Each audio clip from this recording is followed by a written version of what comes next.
right, there we look go. at all the fun right here. I gotta tell you guys, it was so simple because I didn't have to trace anything. Okay. I didn't have to cut it out with scissors.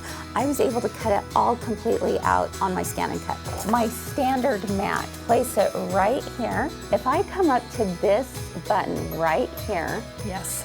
that is my scan feature. This is going to pull the entire mat through the machine. Then it's going to show my pink fabric on the screen. I'm going to move it down, okay?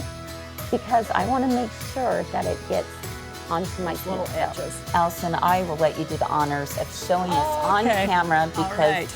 there's nothing so satisfying. Then just pulling this up. Uh-huh. Look how cool that is.